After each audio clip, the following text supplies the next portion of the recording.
All right, guys, we're going to get started here in a matter of moments on today's program. Give the show a like and a share wherever you are watching. A like and a share wherever you are watching. A lot to cover on the Tuesday edition of the I Love CVille show. 11 days from Christmas, 10 days from Christmas Eve. Kris Kringle is coming, and he's coming quickly. And also a side note, if you have not purchased tickets yet for the Winter Wonder at Boar's Head, it is legit and bona fide. I mean, I'm talking it's probably the best light show I have ever seen. The best light show I have ever seen. The Winter Wonder at Boar's Head Resort is 100% worth it. Just a fantastic way to spend time with your family, friends, date night, whatever you want to do in Charlottesville and in Central Virginia. So much to cover on today's program. We'll talk UVA increasing tuition. UVA increasing tuition for the next 2 years. Ladies and gentlemen, boys and girls, this is from the Daily Progress. Officials estimate the total cost of attending the university in 2021 and 2022, including room and board and other expenses, was about $34,560 for in-state undergraduate students. If you are out of state and you want to go to the University of Virginia, your total yearly cost is $70,000. We will talk increased tuitions, and we will take the perspective of how this will impact Charlottesville and Central Virginia with rates of this nature. So much to cover on today's program, including Anthony Poindexter getting demoted at Penn State University.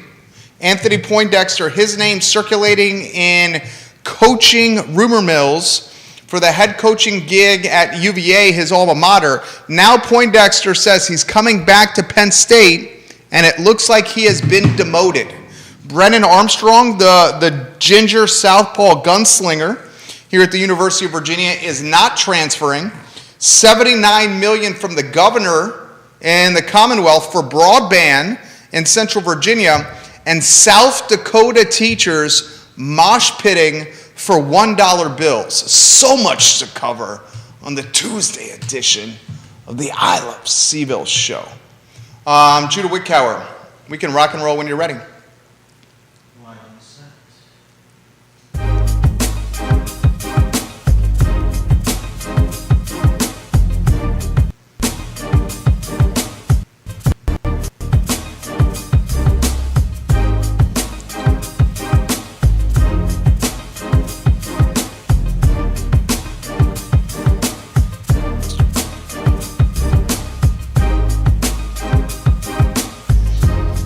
Guys, welcome to the I Love CVille show. My name is Jerry Miller. Thank you kindly for joining us. We are live in Charlottesville, the Commonwealth, the country, and the world on the I Love CVille network. Today's show is jam-packed like a can of sardines. We will talk Mark Woolley and his interview with Bloomberg Law, the interim city manager who took the job at the city of Charlottesville, then quit before his first day on the gig, telling a national, in fact, a global publication that Charlottesville, Virginia is crazy town.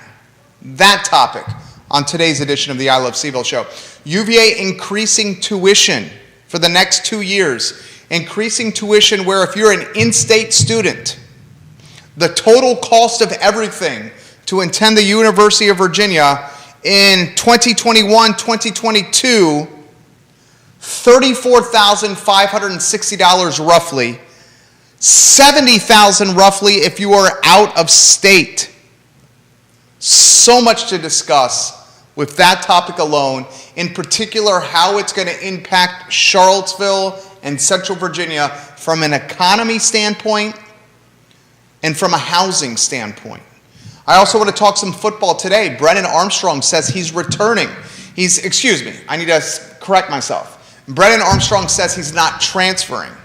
He's going to test the waters to see what his NFL draft stock is like. And if his draft stock is quality, he's going to turn pro. But what he's not doing is transferring to another college or university. He's either staying in Charlottesville or he's going to play on Sundays for a professional paycheck. We'll talk Anthony Poindexter getting demoted at Penn State University and South Dakota teachers mosh pitting for $1 bills at hockey games. Yes, you heard me correctly. Alex Erpy, it's Tuesday, will join us, the CEO of Emergent Financial Service. So much to cover, guys. Give the show a like and a share anywhere you are watching, just like Scott Aaronworth, the attorney, the Esquire, the lawyer from Virginia Beach. Scott Aaronworth, we love you when you watch the program. Skooma Boutique Dispensary, certificates of analyses for everything in the stores. Skooma Boutique Dispensary is Charlottesville, Virginia's best dispensary, and it's located on the downtown mall next to Rapture. The first topic I want to cover today is Mark Woolley. Mark Woolley is the former interim city manager of Charlottesville, Virginia. Mark Woolley interviewed for a deputy city manager job here in Seville. We have a number of deputy city manager jobs that are currently open. And when Chip Boyles quit as interim city manager. Remember, John Blair was the interim city manager. We love John Blair. Now the city attorney is Stanton. JB, you're A+ people. Love you, John Blair. When John Blair, the interim city manager, resigned, Charlottesville went to an interim city manager in Chip Boyles. Then Chip Boyles unexpectedly resigned because of the toxicity. What's the word? Toxicity. Thank you, Judah. Judah Wickheimer is our director. Due to the toxicity of working with Mayor Nakia Walker. That's literally what Chip Boyles wrote in his resignation letter. So City Council said, good night, good Lord, ay mi madre, we're in trouble. And then they said, in the process of interviewing people for deputy city manager openings, Mark Woolley, who applied for a deputy city manager opening, has some experience running jurisdictions. So we're going to make Mark Woolley the interim city manager. Mark Woolley took the job and said, I'm excited to come to Charlottesville. My family's super excited. I can't wait to get to work. Then, before he even gets on the job, Mark Woolley pieces out, hits the road jack, and quits. He quits before his first day on the job. He initially, in a letter to Nakia Walker, the mayor of Charlottesville, he said that he's quitting because this is not a good fit for his family, old Mark Woolley. Then, in an interview with Bloomberg Law, I'm going to read you verbatim. In an interview with Bloomberg Law, a global media brand, Mark Woolley, the interim city manager, said this, quote, there's just no way that an interim person can work underneath that craziness. Exact words. There's just no way an interim person can work underneath that craziness. They have to have a person who's permanent to deal with all the issues that are swirling in Charlottesville, Virginia. Those issues, a lawsuit from the former police chief, those issues, a lawsuit from the former city manager, those issues, attrition and vacancies all over City Hall, those issues, Nazis in court for their role and impact on August 12, 2017, those issues, affordability, those issues, gentrification, those issues, numerous, many, plethora and plentiful. So I want to, hold Mark Woolley accountable. And I agree with what Carol Thorpe. Carol, are you watching the show today? If you're watching the show, Carol Thorpe, let me know. Carol Thorpe has this comment. I think Carol Thorpe offers great perspective. Mark Woolley is exactly right, of course. But she says Mark Woolley is a lying weasel coward for not being man enough to state so up front instead of blaming his decision on a lack of good fit for his spouse and children.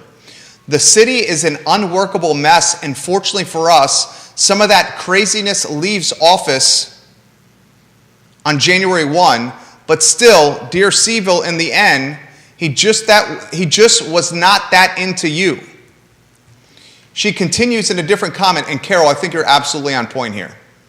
My point is that he should not have accepted the job in the first place, feeling the way he did. Blame his failure to report to work one day in advance on a lame excuse, dragging his family into the mix, then spill the beans in an article later on. It does not make him look good whatsoever, and in my humble opinion, calls his integrity and decision-making into question. Character matters, and if this is the sketchy, perhaps Seville did well not to consider him for the long-term give in the long run. Carol Thorpe is watching. Hello. Carol, I 100% agree with your comments. Old Mark Woolley,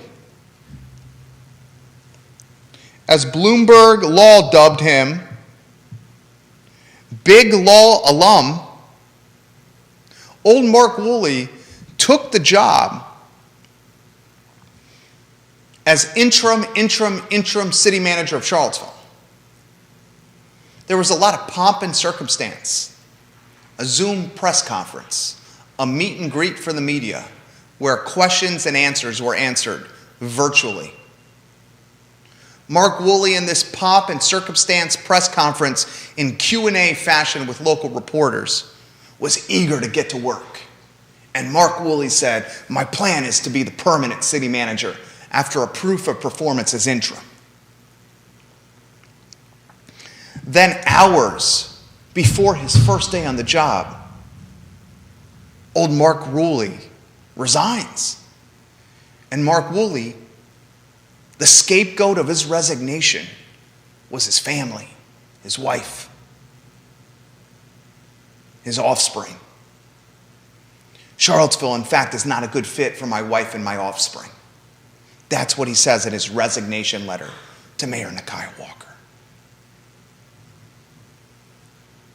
Leaving Charlottesville in a bind. Again in a bind. Then old Mark Woolley chooses to do an interview with a global brand, Bloomberg. And old Mark Woolley, in this global branded interview, calls Charlottesville crazy town. And says there's just no way that an interim person can work underneath all that craziness. They have to have a person who is permanent to deal with all the issues that are swirling, end quote. And as Carol has identified, I think your perspective on this is 100% right, Mrs. Thorpe. As Carol has identified, Mark Woolley is not wrong, but his mythology and how he managed the perception of his hiring and resignation was, in fact, incorrect. You don't accept a job. Give your word. Character matters. My dad taught me character is the one thing in life that no one can take away from you, but you can absolutely give away your character. And when old Mark Woolley says, "Yes, I'll take the job," and then resigns hours before the job actually starts and places the resignation blame on his children and his wife, and then a couple of weeks later talks to a global media outlet and calls Charlottesville crazy town, that's an indication of shady, shoddy character. You blame your wife and your kids for not taking the gig, and you quit before the job even starts. And then a couple of weeks later, you throw shade and talk smack about the town that you were going to represent and call it crazy town. That is, at best, terrible perception management. And that is, at worst,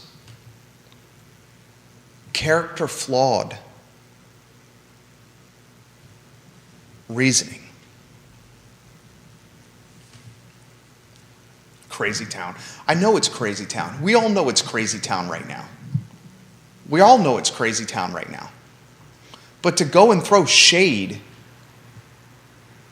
is unnecessary. All right, let's talk increased tuition. First-year students at the University of Virginia over the next couple years will see tuition increases. For the 2022-2023 school year, for the 2023-2024 school year, we will see tuition increases. 4.7 increased base tuition upticks for 2022-2023. 3.7 increases for 2023-2024. I'm going to put in perspective how much this is, and then we will assess the impact it has on Charlottesville. Ladies and gentlemen, if you want to hang tight over there, that's good. Yeah. Ladies and gentlemen, in the 2021-2022 school year, room and board and other expenses, $34,560. $34,560. Undergraduate students, $70,000 for out-of-state students. $70K.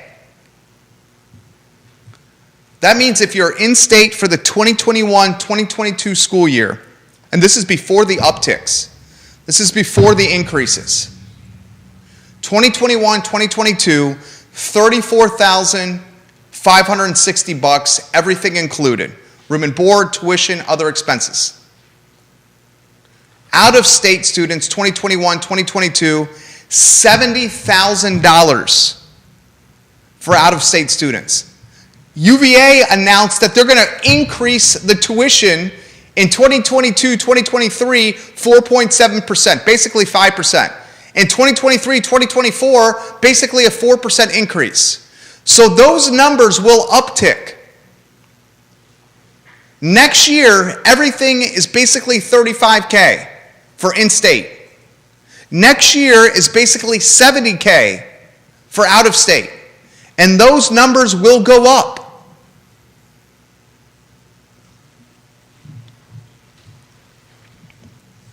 What's the impact this has on Charlottesville is what we should be asking ourselves.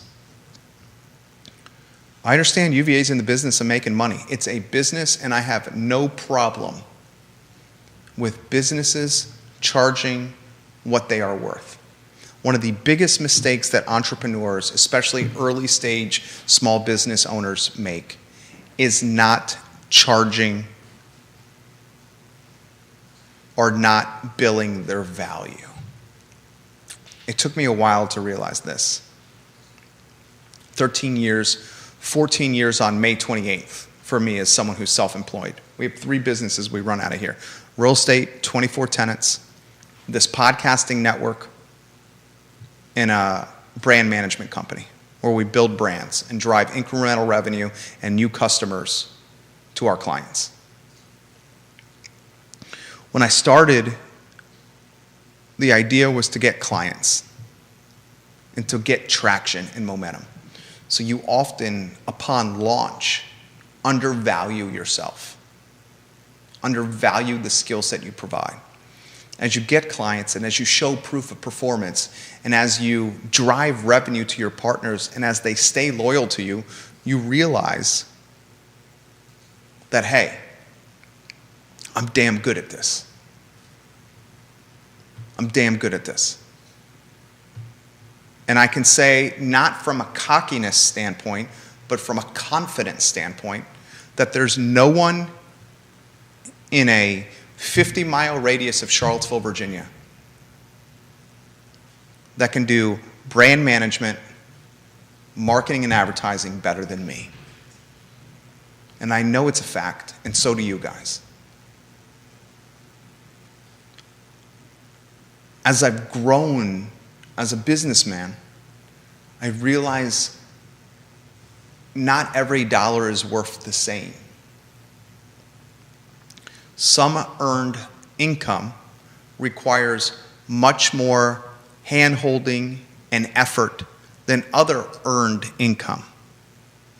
Furthermore, as I've grown as a businessman, I realize the necessity of valuing your skill set at the right clip. UVA is a world-class education. I have no problem with the University of Virginia. In the 21-22 school year,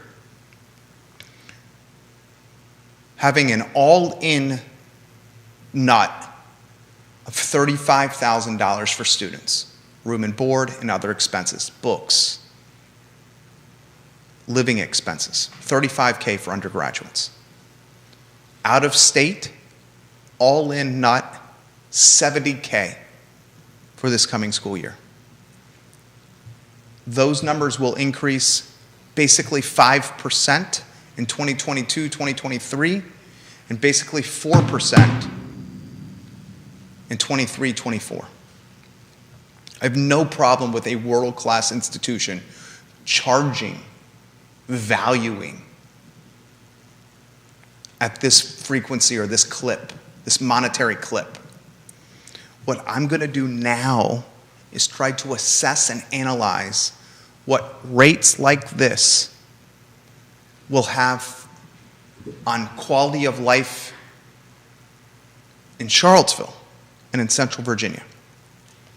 When undergraduates in this coming school year are dropping $35K for in-state or $70K for out-of-state, you're likely going to have a student body whose moms and dads and families have resources, means, money, cash, green, moolah, dinero.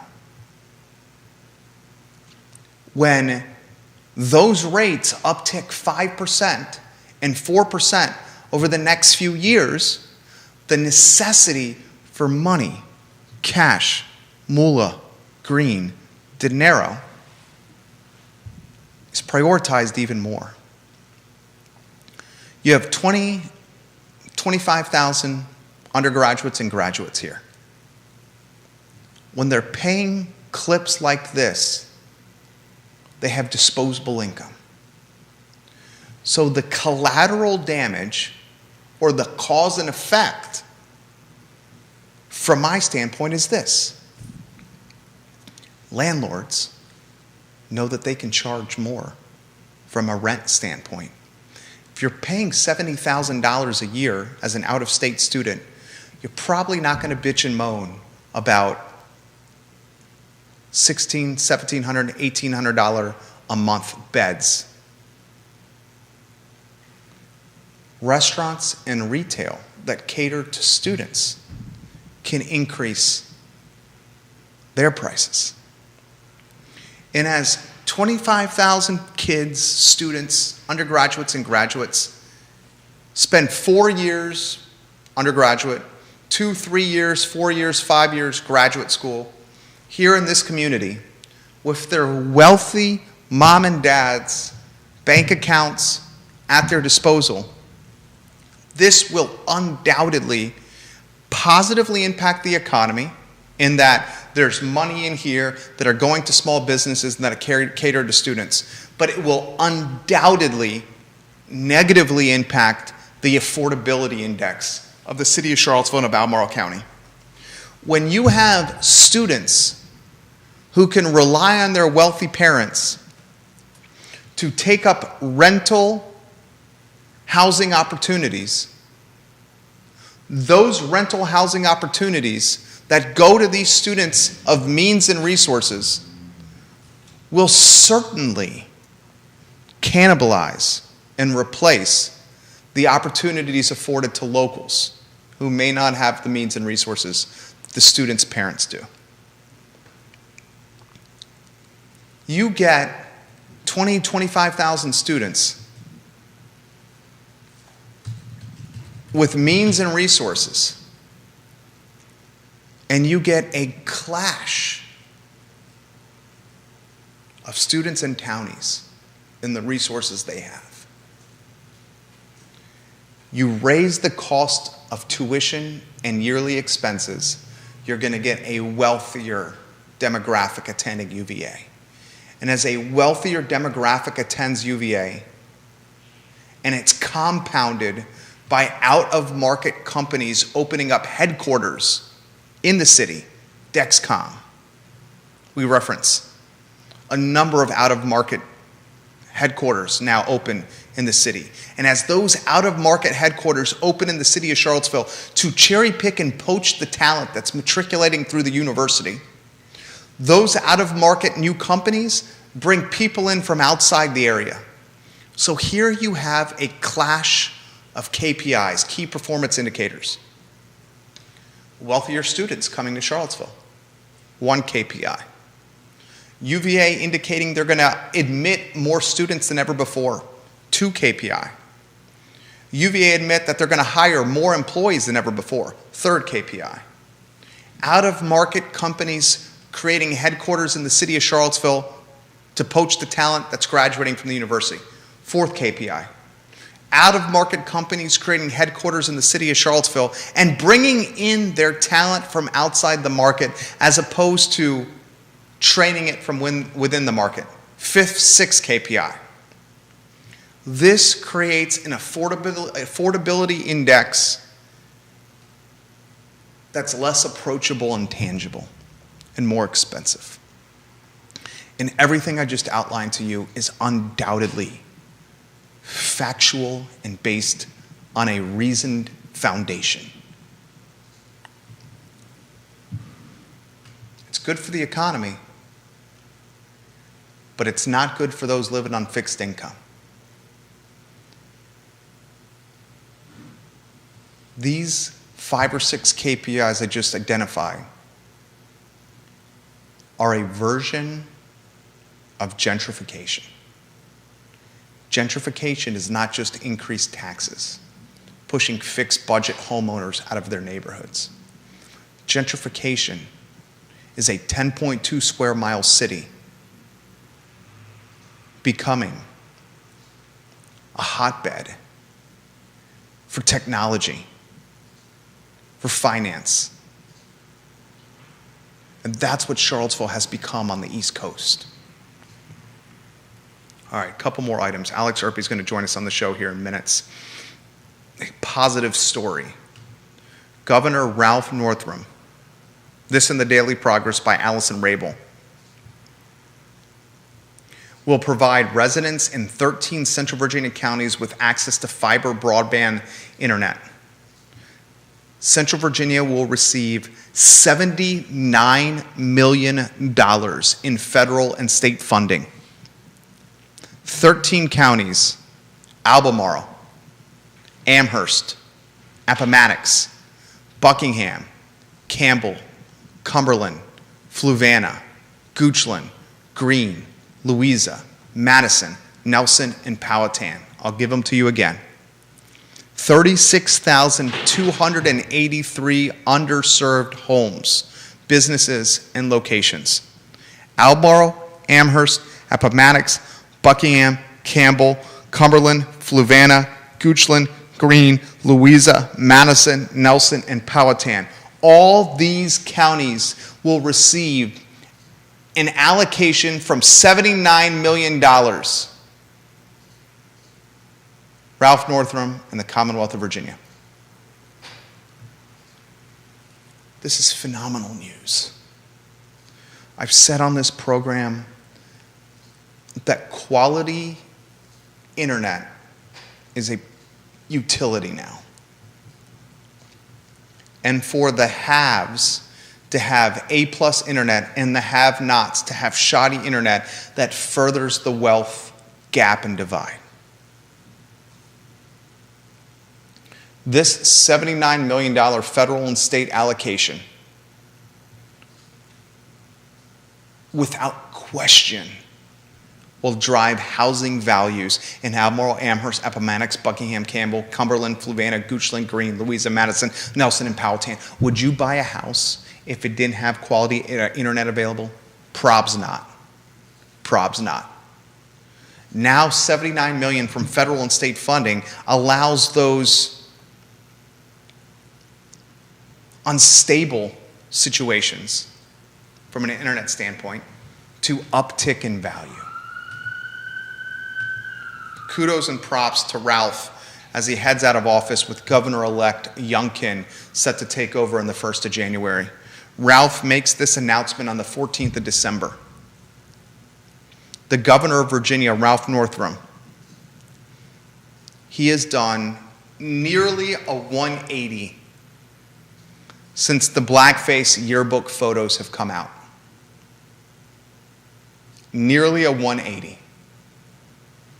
The management of the pandemic, the $79 million allocated for broadband in Central Virginia, these are how we're going to remember his term and his tenure, because they happen at the end of the term and tenure.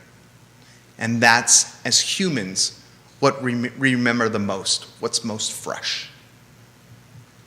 Football. Brennan Armstrong is not transferring to another college. Brennan Armstrong may play for a paycheck on Sundays. Brennan Armstrong is gouging or testing his NFL draft stock. Brennan Armstrong will not transfer to another college. So our fear has slightly been alleviated. I said this last week on this program. I don't think Brennan Armstrong's going to be a first or second round draft pick. I think Brennan Armstrong is a phenomenal quarterback. I think he's a winner, a leader. I think he's tough as nails. I think he's a gamer. I think he's a baller and a hell of a college player. I'll compare him to Bryce Perkins. Bryce Perkins was the quarterback before Brennan Armstrong. Bryce Perkins was the best athlete on the field. Bryce Perkins was a UVA record holder. Bryce Perkins flirted with ACC records. Bryce Perkins, Dr. Bobby Chabra came on this show. Orthopedics, UVA, one of the best surgeons in the world. He said Bryce Perkins had a level of athleticism that he'd never seen before. Perkins can't get off the practice squad with the Rams. Can't get active on a roster in the National Football League. He's a practice squad player.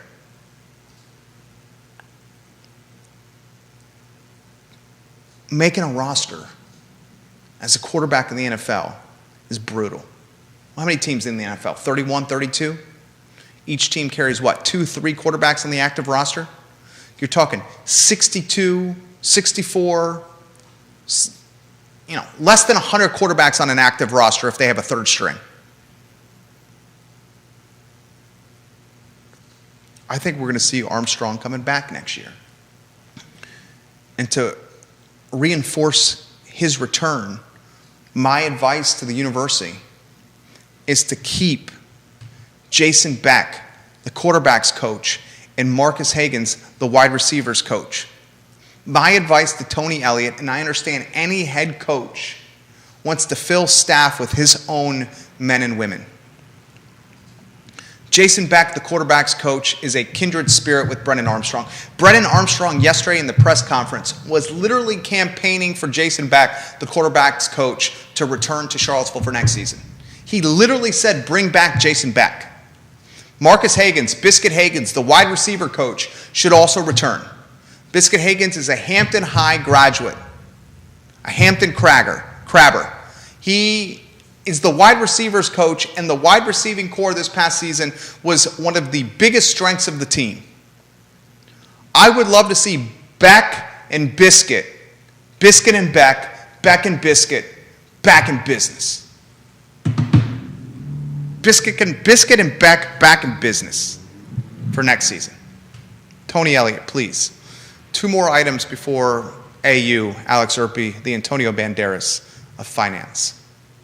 Antonio Banderas. I think one day, Alex, and I know he's listening in the green room over there, I'm going to have a cape, a mask, a hat, and a sword for you on set. That would be awesome. Anthony Poindexter, I think, just got demoted at Penn State University. James Franklin, the Penn State head football coach, hired Manny Diaz, the former Miami head football coach. Manny Diaz got canned, pink-slipped, fired, let go from the University of Miami Hurricanes. He immediately signs a contract with James Franklin and Penn State and the Nittany Lions to be their new defensive coordinator. So here's what happened to Anthony Poindexter. Anthony Poindexter was rumored, scuttlebutted, to be the next head coach of UVA football. Poindexter rumored, scuttlebutted, to be the next skipper.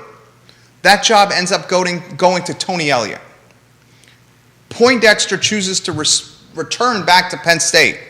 Whether or not Poindexter was a legitimate candidate for this job, Dr. Carla Williams, the athletic director, is one of the few people that will know.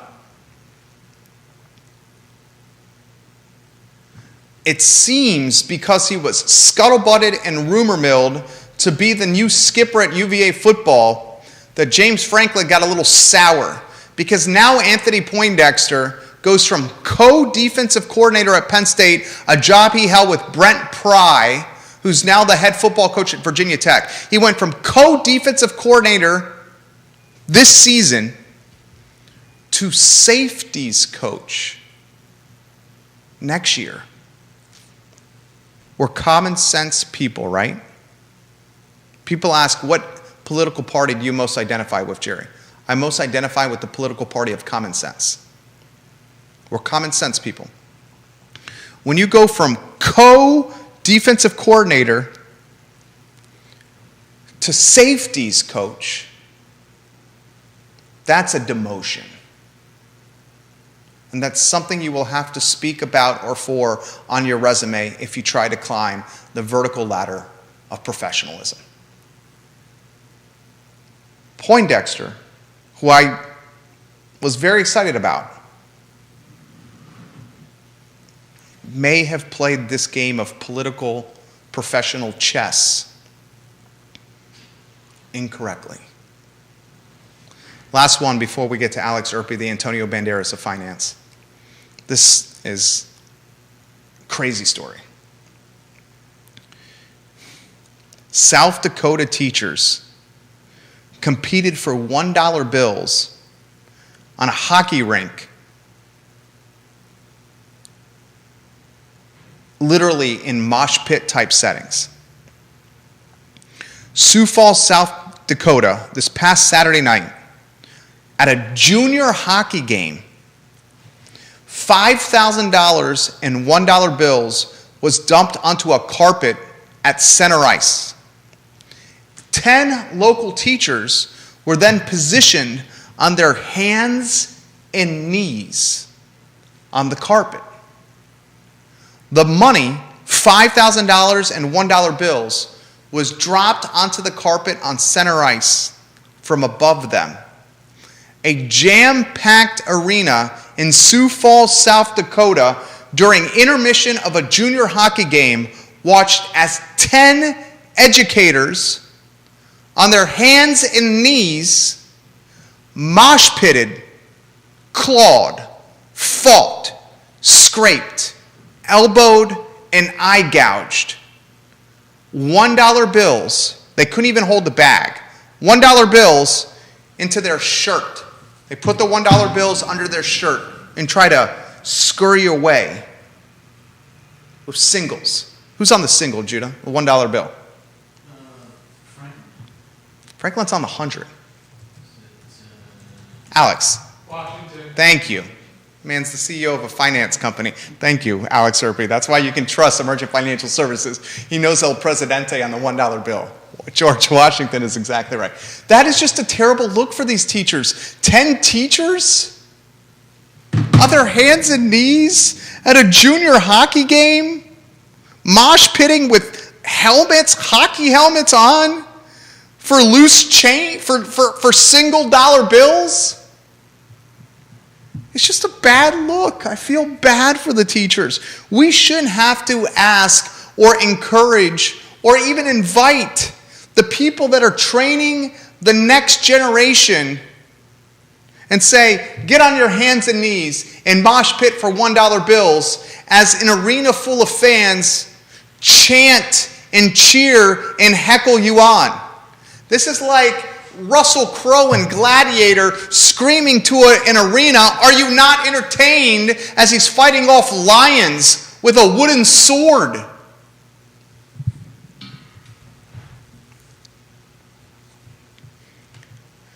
Oh, I feel bad for the teachers. It's not a good look. I feel bad for the educators. They should be highest paid, not lowest paid. All right, let's get Senor Erpy in the mix. Senor Erpy, I'm a little behind time, and I apologize.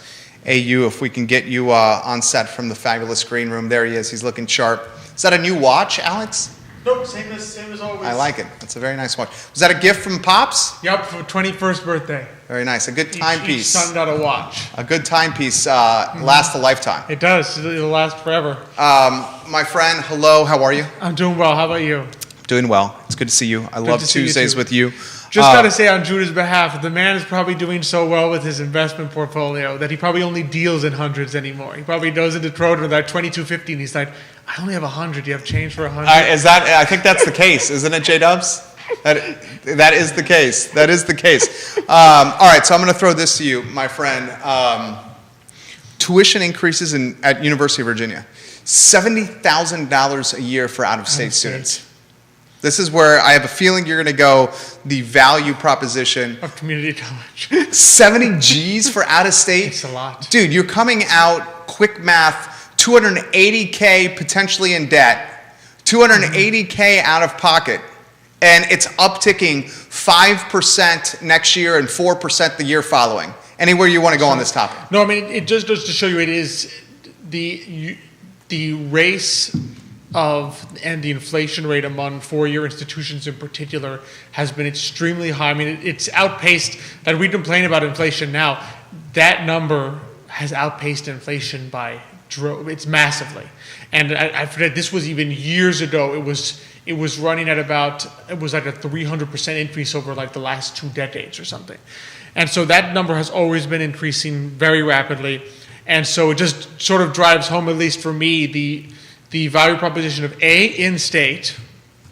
In other words, make sure that you encourage your children to look, as exciting as it is, right, to say, oh, I'm going to go all the way off to a different state to go to college.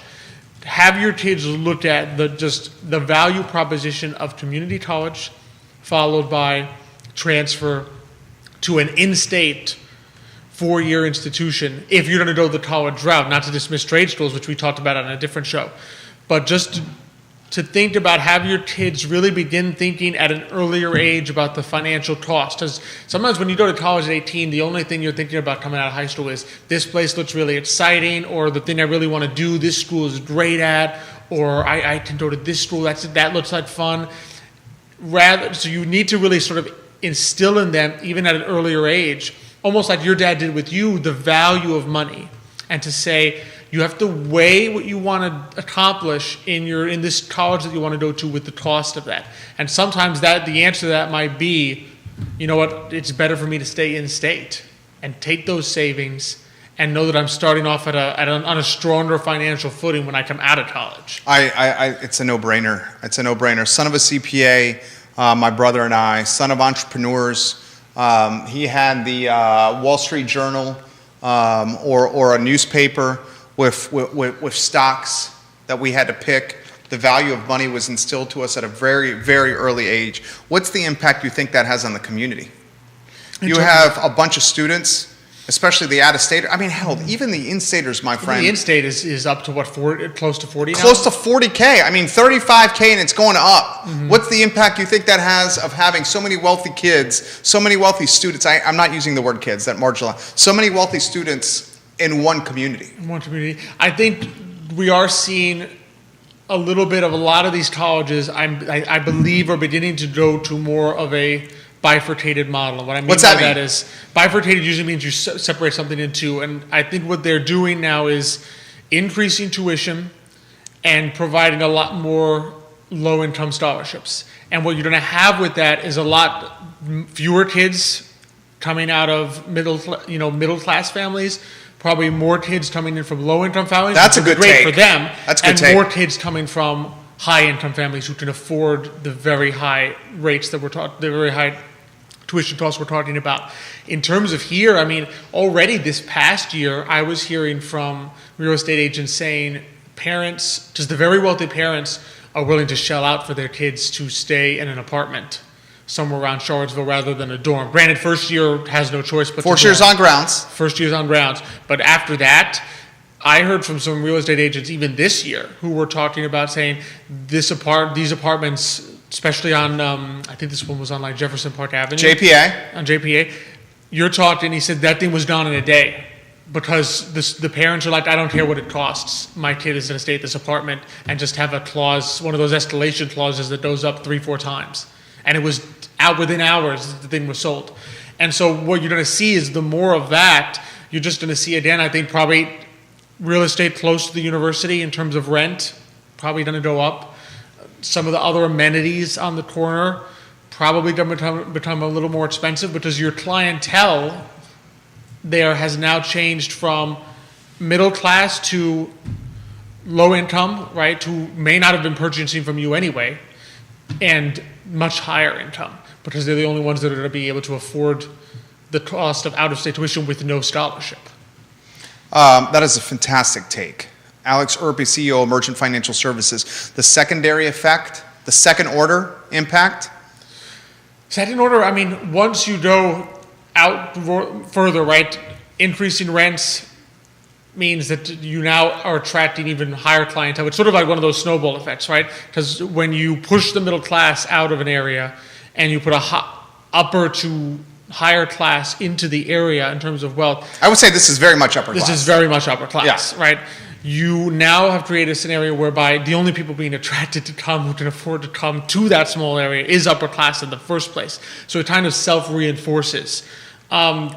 In terms of everything else, I mean, you probably just expect prices to go up slightly more as well. You have more buying power from that group, right? So if you're a seller here, you say, well, I can make a little more because that's who's doing it here. I suspect it'll be concentrated a little bit more around the university, but then you expect it to probably increase a little bit, going further away. I wouldn't say it would contagion to the whole area, that suddenly everywhere prices increase, because if you're pushing middle-class residents out of the central area of Charlottesville into Albemarle, into the surrounding counties, they're not going to be able to afford those. They're not going to push up their prices. Those prices will kind of stabilize. But in the middle is where you expect just the rents probably to continue to increase, and then everything that comes along with that. I love it. I love that take. I 100% agree. I would even say third order would be this. The jurisdictions, Charlottesville and Albemarle County, will see the uptick in rents. You can uptick rents if you have a huge throng or flock or gaggle of students in one area that have deep-pocketed parents. With deep-pocketed parents, you can uptick the rents. Then that means the jurisdictions will uptick the taxes associated with the real estate, because the taxes and the people that say this is going to be the tax rate will be like, well, look at that investor and how much money he's making on this piece of property. And that's going to have a trickle-over impact on real estate, not only around the university, but as Alex has identified, into Albemarle County, and that is how gentrification is expedited. And my concern with that is property taxes. I think sometimes it's difficult to realize how dangerous that is, because if you think about, let's say you own a piece of property already. Let's say you've already been living in Charlottesville or Albemarle County, right? And house prices start going up tremendously. That in and of itself doesn't force you out of the area. Your home is more valuable. You may sell your home, but one of my things with gentrification is gentrification never bothers me if it means that people who were living there Have more equity and now have sold. Like I don't begrudge a low-income person who happened to have a house in Charlottesville and sold out for $1 million and now went to go live somewhere else and the person who came in happened to be a higher income person, that's great for the person who sold the house. My concern is on the property tax side, because you have a person who owns a house, let's say it's been in their family for a long time, right? But they may not necessarily be high income.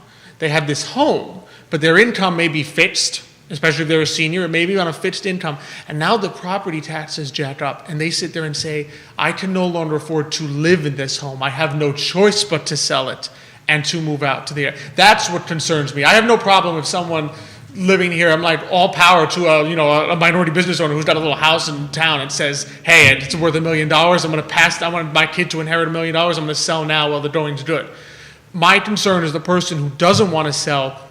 This house has been in my family for 2 generations, but I have no choice but to sell because property taxes just got jacked up on me and my income is fixed. That, I think, is a greater concern that can sometimes be missed. We see the rising property values, but we miss the fact that the rising property taxes is what can force people out. Because if your income is unchanged and those taxes go up, that can be a big deal, combining higher taxes, higher rates with higher appreciation of the home. Well said. That's a phenomenal take. Alex Erpy, CEO of Merchant Financial Services. I believe you may have picked up a new client this morning on Real Talk. I don't know if Nick told you here. Christopher Eagle, Yes Realty Partners, our Merchant Financial Services. Come talk to us. Let's make that happen. Let's make that happen, C. Eagle. All right, so comments coming in for you. Vanessa Parkhill, hello. Kevin Higgins, hello. Kevin, we'll get to your comment here. James Watson, we'll get to your comment. Carol Thorpe, we will get to your comment. Scott Aaronworth, we will get to your comment. Give the show a like and a share anywhere you guys are watching. Bill McKenzie, hello. Ray Cadell, hello.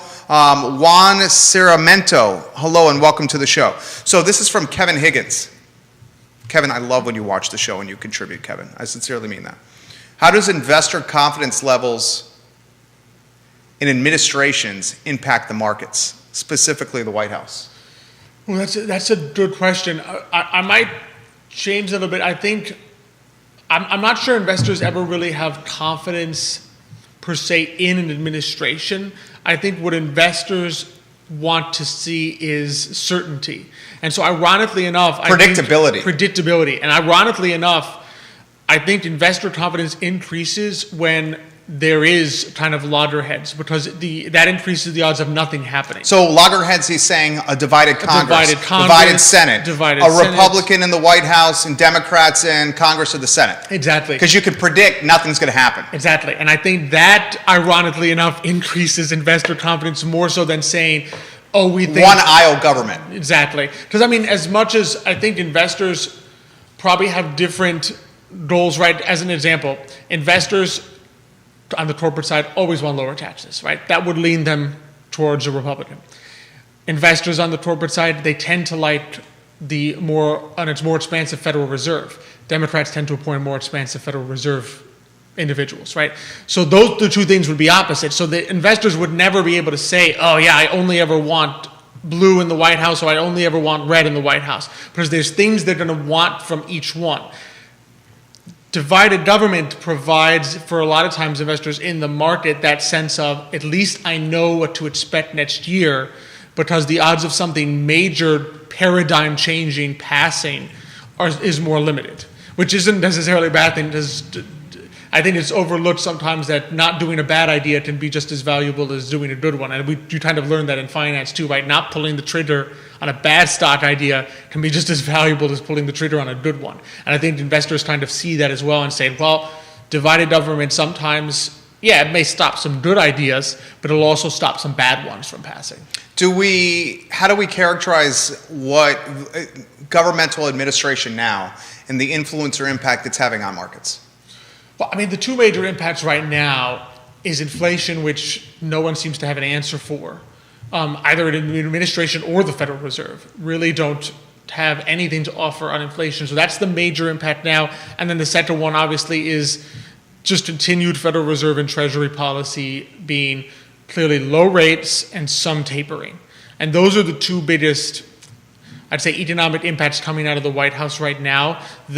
The infrastructure bill ended up it's not a major passage, and the larger one, the $3.5 trillion, which would have had a lot of different things in it impacting the markets, doesn't seem likely to pass right now. So I think given that the major changes there don't seem likely to pass. What we're left with is inflation, which really, I mean, there's not much coming out of there as being suggested as what can be done there.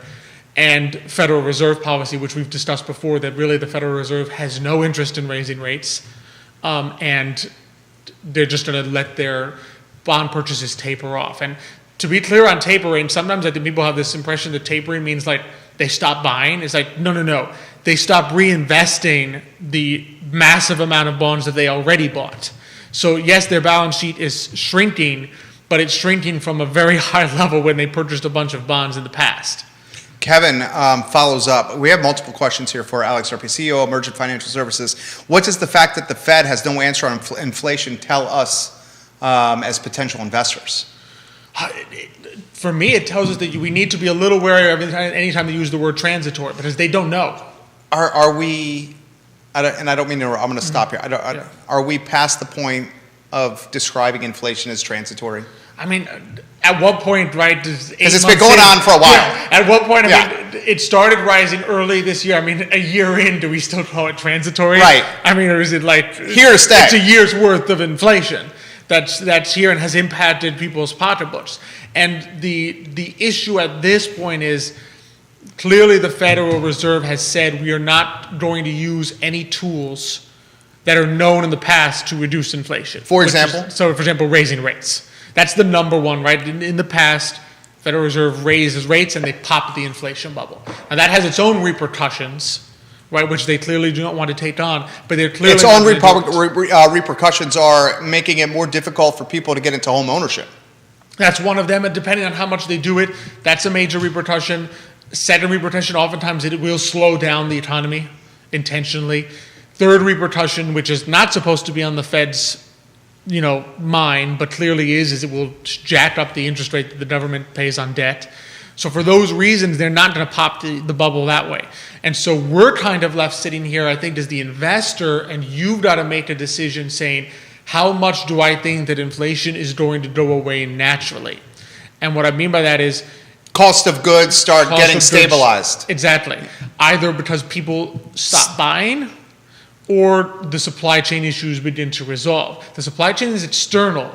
The consumer beginning to increase their expectation of inflation is internal, and that's self-reinforcing. What does that mean? So they just get accustomed to the price increases? You begin to expect higher price increases. We kind of talked about, I think, before, that sort of vicious cycle of, I think prices are going to be more expensive tomorrow, I buy it today, prices go up. Christmas gifts. Exactly. What just happened? Exactly. And I think we saw the end of last week that, in fact, consumer inflation expectations have increased dramatically.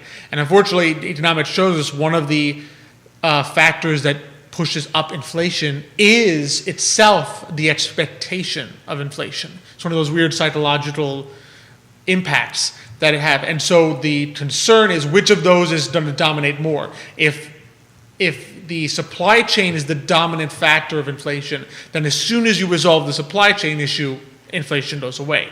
If inflation expectations and sort of that wage price spiral becomes the dominant factor, then there's not a guarantee that if you fix the supply chain issue, you get rid of inflation. And the problem is right now, there's no way of knowing just which of those is going to become more dominant. You're the expert. I just have a microphone. I'm going to ask you these questions. Supply chain crunches or supply chain pinches. One of the reasons or catalysts for these pinches, labor shortages. Mm-hmm. One of the reasons or catalysts for these pinches, increased fuel costs. One of the reasons or catalysts for these supply chain pinches, transportation issues. Mm-hmm. A lot of goods, merchandise. Shortage of truckers, stuck on barges. We've all heard the stories of boats just circling in the ocean and not docking, and that's why everyone had to rush and buy Christmas gifts, and then they emptied shelves, and it created this like toilet paper bananas situation like in the pandemic when we all started buying Clorox and toilet papers, and then there was none, and then prices went up because there was none. I would think, I don't want to assume, I want to think that the labor shortages eventually are going to work themselves out. People are going to have to get back to work. I want to think that the transportation issues will eventually work themselves out. I want to think that the demand from consumers will eventually flatten come January, February, and March when credit card bills come due and everyone spent a boatload of money for the holidays. Am I reading this wrong? I don't think you're reading it wrong. So I'll take each one individually because I think each one's slightly different. Supply chain, in terms of labor shortage, I would agree at some point you gotta get to work. It has to happen, especially since it's been a little inexplicable because one of the major factors that just rationally would keep people out of work, which was the extra unemployment on top of your typical unemployment, is gone now. So you'd sit there and say, well, from a rational perspective, even if you thought beforehand, well, I'd rather stay home for $40,000 a year than go to work for $60,000 a year, that's gone because you're not going to make $40,000 a year anymore off unemployment because the extra has been taken away. But we still really haven't seen a large return. So it's a little unusual. My suspicion is at some point, if people are living off their savings, that is going to dwindle. And you're going to have to begin to make the decision, I need to get back to work in some way, shape, or form. So I think that will slightly resolve. The energy prices, also that's a little more difficult to say because looking at it purely from a demand perspective, the demand is not really the issue with energy prices because we're not even back to 2019 demand and yet oil prices are higher.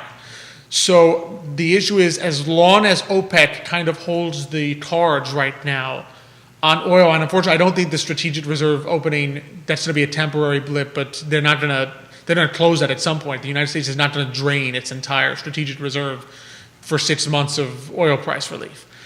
So as long as OPEC holds the upper hand there and can constrict supply, that's going to be an issue. So that would require the United States probably to begin pumping more again and making a deliberate decision to do the opposite of what we've done in the last 12 months and say we might have to pump some more oil ourselves just to make sure OPEC does not hold all the cards there. And I'm not sure that'll happen. So oil is a little trickier to know if that will resolve the price of oil. And then the third piece, which is demand, I agree. I kind of hope it doesn't. I mean, because you want the economy to recover to pre-pandemic levels. Exactly. You would rather inflation be resolved by fixing the supply issue than by hoping that demand decreases again, because then that opens up a whole nother set of issues. Then we'll be talking 6 months not about great resignation, but people trying to find work. Yeah. So I would hope that is not the catalyst for demand, for inflation to decrease. What do you think about this from Mr. Henderson? I'm not going to do you a disservice by mispronouncing your first name, sir. I'm going to call you Mr. Henderson, and I appreciate you when you watch the show. He says, gentlemen, and I mean this with respect, you guys are foolish to believe that prices will go back down. Once the prices go up, they never go back down. Okay, so he is correct. We're not talking prices going down. That would be deflation. What we're talking is inflation going down. So inflation is the rate of increase in prices. So in other words, 5% inflation every month means every month prices are going up 5%. Just as an example, we're not at 5% month to month. We're like 0.1, 0.3. That's a high number, but it's not 5. Just as an example, I'm using 5 to say 5% inflation means every month the price increases by that. That's substantial. That would be substantial. Yeah. When we talk about inflation decreasing, what we mean is that future prices do not rise. That's not that right. Prices decline. Thank you. Prices declining would be deflation, which you don't want either. Deflation usually is a recessionary sign. Exactly. And I don't mean to interrupt, I'm going to get out of your way here. He may be, and I'm trying to use context clues here, he may be saying the cost of a gallon of milk, and I'm simplifying it, is not going to return to the price that it was a year ago.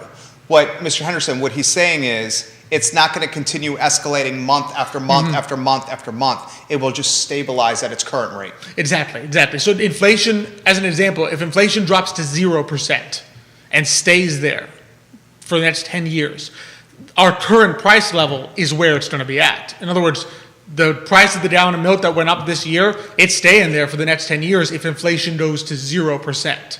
So that just to show you what happens. And I agree, I do not foresee a price decrease in the horizon. However, I don't think that's necessary for things to improve. And what I mean by that is typically a temporary increase in prices, which stops and then stabilizes, isn't as bad for the economy as an ever-increasing price level, ever-increasing inflation, because you have a temporary bad year, right? If you just think about it from a consumer's perspective, this year was really tough because my wages haven't yet fully increased, but the price of everything went up. Now, starting next year, my wages have to increase a little bit, which we're seeing companies are planning on paying people more next year, right? And if inflation stops happening, if inflation decreases, thereby stabilizing prices, you can now begin to plan ahead again and say, okay, I have a reasonable expectation of what it will cost to feed my family in 2022. Inflation that's ongoing is very dangerous because it means that going into the future, the money in your pocket becomes less and less and less. And we see this in financial plans, right? If I run a financial plan for someone to plan for their retirement, and I include a 5% increase in prices, which then stops, usually they look pretty good way out in the future. What kills them is if there is inflation of 3% every single year, because that means every single year, if they do not earn more than 3% return on their investments, their savings are in fact shrinking, because the amount that they have to spend is rising at a faster rate than their savings. And that's what you don't want to see. So as much as it's painful this year to see this increase in prices, if it stops and then inflation goes back to zero and in 2022 we have no inflation, that's not the end of the world. What we do not want to see is that in 2022 you have 6% year over year. So in other words, it's bad enough that we've got 6% year over year from 2020 to 2021. If next year we start seeing prices in 2022 being 6% higher than 2021, that's when you have a very serious problem. Because now you have long-term inflation, which is just shrinks your savings. It shrinks your savings, it shrinks your wages, your real take-home pay. That you do not want to see. So that's, when we talk about inflation declining, that's what we're hoping for. We're not under, I highly doubt that prices themselves will decline. Alex Irby, CEO, Emergent Financial Services. CEO, Emergent Financial Services, guys. Absolute rock star individual here. To dot the I's and cross the T's on this, Morgan Stanley CEO James Gorman told CNBC on Monday that the Fed should raise rates to combat a future downturn in the economy and to slow inflationary times. That a topic for another day. Why don't we close with this? I want to get perspective on today, Manana. I got a 1:45, which is in 5.5 minutes. That's going to come in here on set to do an interview for their brand. Nice. I got two questions for you first. Okay. Why the chop in the market and the hope that I had for a Kris Kringle Santa Claus rally is getting a little concerning right now. All right, I wouldn't get too down, right? Okay. The market's looking a little choppy the last 2 days. Mostly, I think there's just a little bit, again, your typical concerns. The wholesale inflation year over year hit 9%, which has never been recorded before. I don't think this is Omicron that's causing this chop. I think it's more inflation than Omicron. Because even though the WHO head came out today and gave some Omicron warnings, there's been a lot of polling released that I think the average person is not really worried about responding negatively to Omicron. So I doubt that more so. My suspicion is more that it's again, inflation creeping in and saying, just 9% year over year on wholesale prices. So that's not even retail prices. So wholesale is what Kroger, your Kroger gets everything from before they sell it to you. Right. Seeing that increase at an never before seen rate was probably concerning to the market. I wouldn't lose hope completely on the Kris Kringle rally yet, only because we are still in the phase where the major 401ks and index funds are going to have to begin rebalancing and putting more money in. And that, let's just say that does, I think Nick, my brother, mentioned that that's also called a whale rally. And the reason it's called a whale rather than Kris Kringle is because those funds are so big that they dwarf the movements of individual investors, retail like investors, you and myself. Yeah. We could be panicking. We could all be panicking about the market. You, Judah, and myself, all be panicking and sell everything. And one fund says, a lot of people did a nice little 401k contribution at the end of the year. I have to go out and buy stocks, and they will push everything up. So they dwarf us in size. So there's still that kind of pressure there. And even with today's, I think we're still not even in correction territory. So, I mean, I think it's concerning to see just because we're so used to green. I'm very used to green. We're very used to green. I mean, the last 2 years, we've seen a lot of green. So red looks kind of scary. You're saying we're a little spoiled right now. But I think we're a little spoiled. We're a little spoiled right now. Alex Serpi, Thursday with Today y Mañana. Thursdays, this network, Today y Mañana, presented by Emergent Financial Services. Alex Serpi, the closer, Xavier Yerpi, behind the scenes, the ninja, Nicholas Erpy. Can't wait to see you one day, Michael Erpy. What do you got planned for Thursday? Thursday's going to be a blast at 10:15. So we're going to have, actually going to be super informative. We're going to have a case study. Ooh. That I am going to basically, almost like a financial life case study, that I'm going to basically have a story of a small business owner of a certain age with or without kids, right, who is trying to get a picture of their financial life. And advice from 3 perspectives. We're going to have Xavier's perspective from the financial planning investment side. Okay. We're going to have the advice of Christelle Noel, State Farm agent, from the insurance side. Okay. And we're going to have the advice of Keith Smith. Whoa, it's from the real estate side. From the real estate side. So they're all going to be here, and we're going to basically say, this will be your chance to sort of listen in and say, all right, if I'm approaching these financial experts, how does the process go? What are some of the questions that might be asked? That's big time. What are some of the solutions? So it's going to be a major financial case study with real estate, insurance, and finance covered. That is brilliant. Whose idea was that? To be honest, it was a combination of Christelle and myself sort of came up with that one. And then we said, who better to rope in than Keith? He's willing. He's up for it. That is brilliant. It's Thursdays at 10:15 a.m. Today y Mañana, presented by the best, Emergent Financial Services. Find them online, Emergent Financial Services. Guys will grow your wealth and stabilize your future for retirement.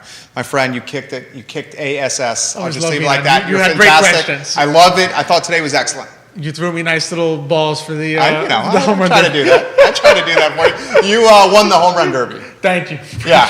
Alex Serpi, good stuff. 90 seconds left in the program here. Judah, if we can go back on the one shot, we will see you Thursday, my friend. Scott Aaronworth, the attorney from Virginia Beach, just informed us, and he's exactly right. Jelani Woods, the 6'7", 260-pound tight end from UVA, has announced that he is turning pro.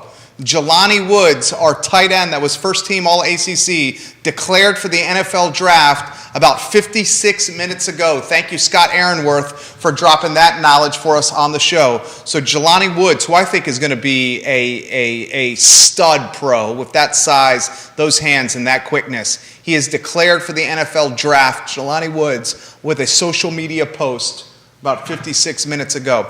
This is the I Love CVille show on the I Love CVille network. We are grateful for you watching, for you listening, and for spreading the gospel that is the I Love CVille show on the I Love CVille network. Tell a friend, tell a family member. Good to see you. We will see you on Thursday, my friend.